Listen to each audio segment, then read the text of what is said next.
Hey everybody, One Wisdom here. It is 3:36 a.m. Pretty late here. I probably shouldn't be doing this, but I am. It is very windy outside. I guess it's now Sunday. It's kind of seemed like this should be Monday to me for quite a while. Basically, I mean by that, Saturday seemed like Sunday, Friday seemed like Saturday. Nonetheless, a lot's been going on. My nephew and I have had a lot of fun. We've done quite a bit of battle mode lately, including with a couple of the new characters, Scratch, Frino, Freezeblade, Trap Shadow. Um, as I mentioned in those videos when we kind of battled, accolades we picked up, both speed characters, Magna Charge, Freezeblade, both Sneak, Stink Bomb, Trap Shadow, etc. I always want to call that Stealth for some reason. Won't have that to show you. Same thing with Scratch and Frino. When I put them on the portal power, the number of Skylanders won't increase, etc. So my apologies there, but it's kind of more fun to, I guess, get to play with them immediately in that case. But what I'll do now is the introductions. I have actually debated doing this as just a straight up introduction slash upgrade extravaganza. Um, Not planning on that, but I never know what I'll wind up ultimately thinking. Nonetheless, I guess what we will do. It's been a long time though. I think this is number 62. Have not done a character introduction in quite some time, so I'm trying to think here where we need to go. I think it's collection. Spyro's head is all coming back to me now. Okay, 17 Air Element Skylanders. Turbo Jetvac should make that 18. The good news, Turbo Jetvac, Firebone Hot Dog, neither of those guys have been on the portal just yet. But let's come in here to Air. There's our Lady of the Hour, Scratch. Her slogan, of course, is the luck of the claw. We're going to read her biography now. Pretty awesome box, or not box art, but artwork there, you have to admit. Again, Scratch, the luck of the claw, high in the peaks of the Cat's Eye Mountain. Seems like that should have an apostrophe, but I don't know. Anyway, Cat's Eye Mountain sits a towering city of crystal and gold that can only be reached by creatures of the air element. It was here that Scratch spent her youth soaring playfully in the clouds or exploring the endless numbers of crystal mines. One day, an army of pirate Greebles arrived in a fleet of airships looking to steal ancient magic crystals buried deep in the mountain. Donning a specially made armor, Scratch led an epic battle against the pirates, using her incredible fighting skills to defend the crystals and save the city. Tales of her heroism soon made their way to Jetvac, who traveled to Cat's Eye Mountain and recruited Scratch to join the Skylanders. So, as you should recall from the unboxing, I'm a big fan of the background stories that actually include another Skylander. That kind of, one, it ties them in with a different character. Two, it kind of lends credibility to their story as opposed to just like, soon Master Eon recruited her. Why not have that middleman, kind of make the connection, whether it be Gil Grunt, at a pond or a swamp somewhere. Jetvac, in this case, at a mountain only accessible to the air element. Eruptor, Hot Dog, inside some molten lava area. Just makes sense to me, and I think it kind of, like I said, opens up different dynamics, if you will, for future stories, levels, things of that nature. So I'm kind of a fan of that. That said, we're gonna back out of there. I'm trying to remember the order that I like to do this stuff in. I'll come into Skylander. Just We're going scratching to the go surface. to upgrades. I guess we'll just do that. What she has box stock is Cat Scratch. This thing basically does 19 to 57 damage. I'll showcase that to you here in just a second. Press Y to scratch at nearby enemies. It's pretty much what you expect from a cat-dragon hybrid type thing. So, very quick, very powerful in some cases. Now, interesting power here, Playful Pounce. Hold A to shoot a movable laser onto the ground. That laser will actually do damage in and of itself. Release to pounce where the laser was pointing. So, kind of seeing a little bit, like we do with some of the newer swap characters, teleport, hoot loop, etc., things of that nature. So, pretty interesting. Now, her first purchased upgrade is called Wing Spark. I know a lot of people probably were hoping for just a straight up flight mechanic, Cinder, Whirlwind, Sonic Boom. Not the case, sadly.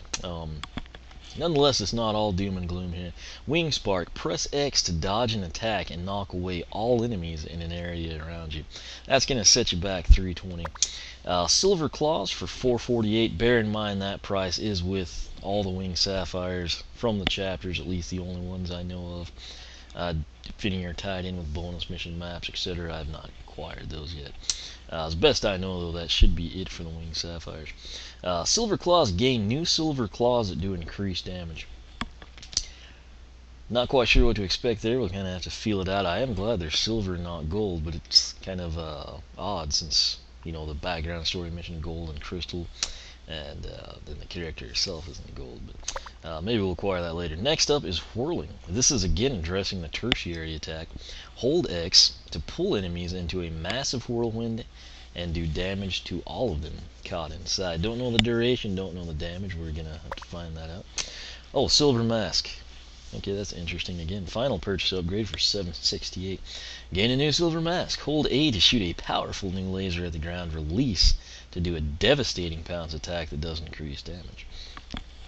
Now, basically what you're faced with, you've got, what did they call this one? I think Ruby and Sapphire, if I'm not mistaken. I think this one is, yeah, it would be Ruby, obviously.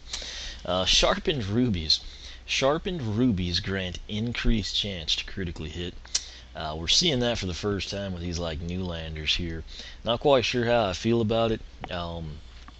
It's nice when it happens. On the flip side, I'd rather have something happen all the time when I upgrade. So, next up, Ruby Rage. Claw damage is increased. Hold Y to charge a claw attack. Release to slash through nearby enemies. Questions here: how much damage, and more importantly, how long do you have to hold Y down? So, last one here, Ruby Mask. Hold A to shoot a laser at the ground that damages enemies in a larger area. Now, if that's not your cup of tea, maybe you want to kind of go like more direct, I suppose. You've got the Sapphire path. Speedy Sapphire. This is a big deal because speed is increased. Sapphire is infused with the speed of the wind. As you know, I happen to be a sucker for paths that include speed or armor upgrades, usually, unless they look horrible past that. I am inclined to take that path for the simple fact speed and armor are very valuable in this game. Next up is Sapphire Slash. Claw damage is increased. Hold Y to charge a wing attack. Release to shoot a vortex that pulls enemies into it. It's kind of interesting there that both paths, you know, have the primary path addressed. But we'll have to, I guess, compare those head to head. The good news is I do have two scratches, so there we go. Final upgrade down the Sapphire path is Sapphire Mask. For those of you that have color preferences, this is going to probably be your deciding factor. Hold A to shoot a laser at the ground that damages and slows enemies. I'm assuming it's actually going to change to, if not the mask color, the laser color. I don't know for sure. We'll have to pick it up. Soul Gem, again not tied into any of the paths. You can pick that up. Gem Affinity. This is very interesting. It's something we've never seen before. Gain health from collecting gems, coins, and money.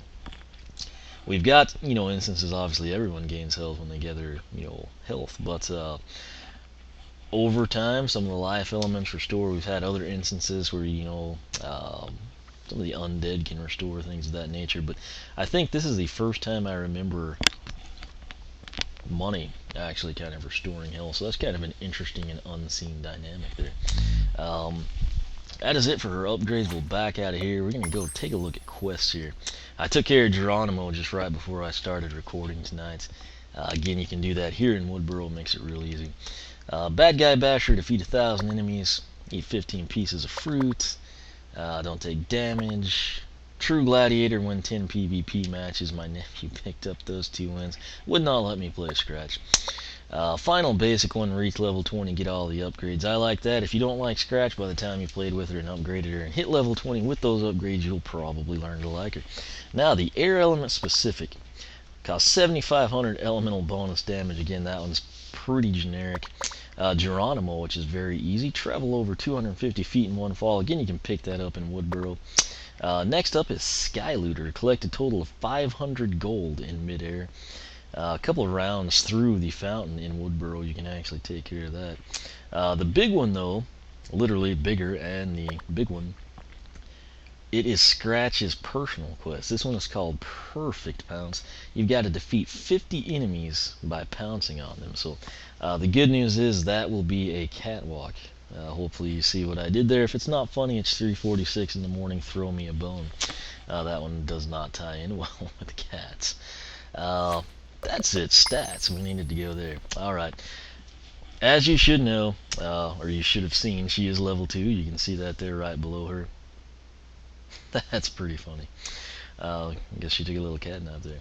Alright, the thing is though, at level 2 she's going to kind of have some skewed stats. There are some other things skewed just from little charms and whatnot. There's only like 1 or 2 of them that I've acquired, but box stock, that's what we care about, in level 20 of course. But box stock, she began at 260. Her speed is 50.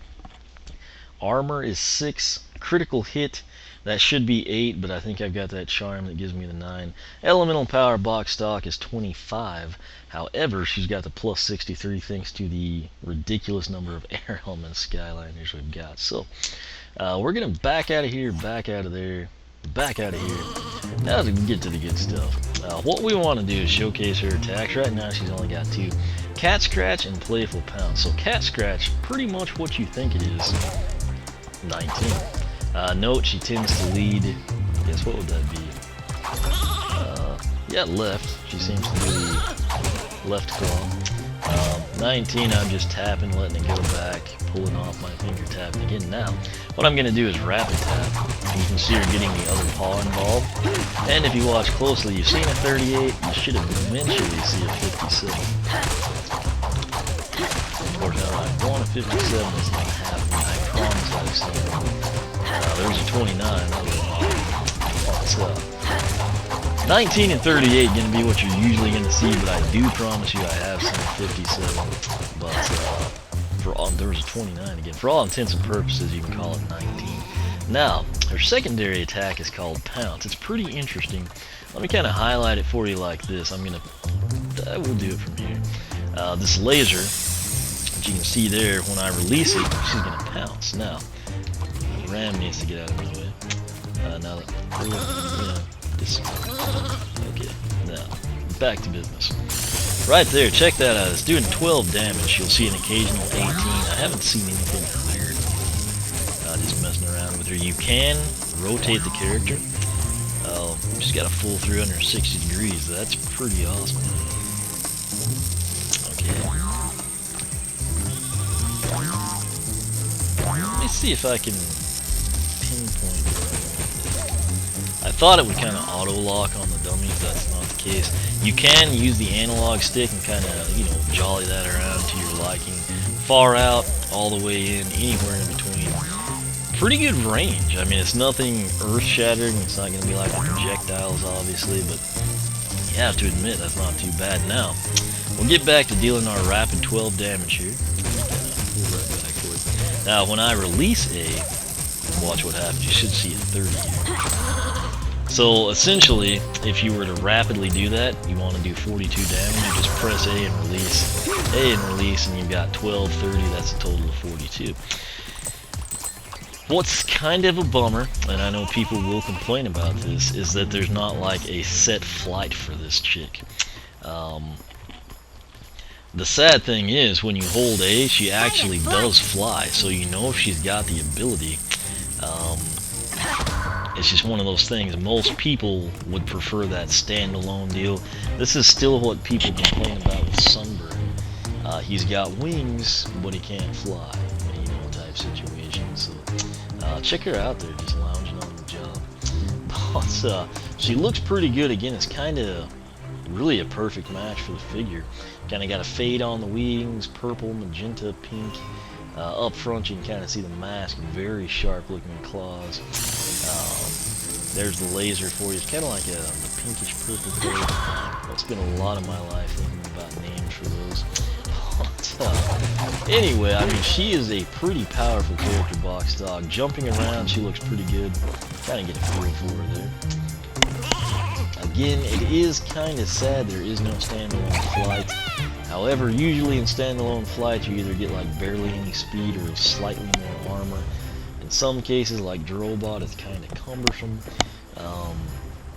Would have been cool, you know, they could have done some different things for her, but being air element, it makes a lot of sense. Again, Whirlwind, Sonic Boom, you know. Nonetheless, she does have some cool powers, I think, when we upgrade. And more The jewel of the importantly, skies. with this little laser here, that's max distance. Let's go ahead and pound through. She does, you know, kind of hover. It's a shame she has like no forward or backward motion. But the good news is, I guess, in the case of dealing damage to enemies, the 360 is a little bit better. If you had like some weak enemies like Chompies, you could just roundhouse obliteration if you want. That's it. That is pretty much it. That is Scratch's introduction.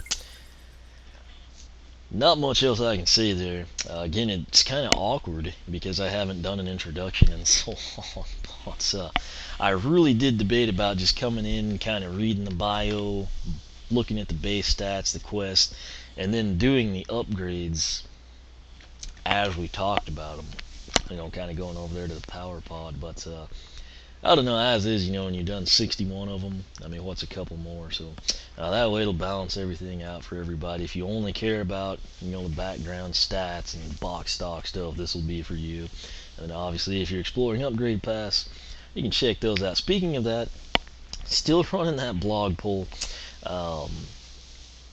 Kind of applies more to the swappers, but I mean also to the regular characters as well. What I'm wanting to know, in the case of like Scratch in this case, I've got the 2 Scratches. I'm going to take the Ruby path with one. I feel like we're talking about Pokemon, Ruby and Sapphire.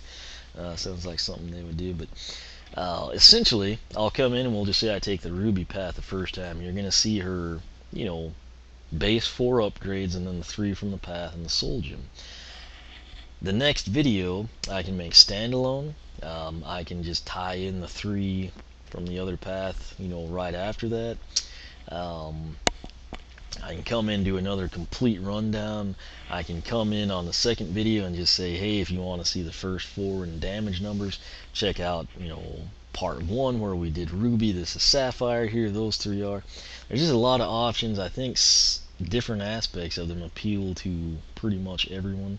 And that's the problem. It's kind of like a really tight demographic there, so I'm not quite sure. There's no definitive, you know, consensus yet based on the votes last time I checked. So if you have a preference, let me know. It'll mainly apply, you know, here recently and then going back a little ways, so I've kind of done a few of them already. But check that out, oneofweezem.com. Let me know what you want to see. I think she is going to upgrade very well. I'm still sticking to what I said. I think she will be a fan favorite. It's one of those deals, you know, the flight, if she didn't have the wings, it wouldn't be a big deal, but with the wings, people just kind of expect that. However, they did kind of cover their bases. The fact that she kind of, you know, hovers and flaps the wings off the ground whenever she's doing the laser. So, got to give them, like, you know, 49% credit there. But maybe in the future, I'm thinking she should be back.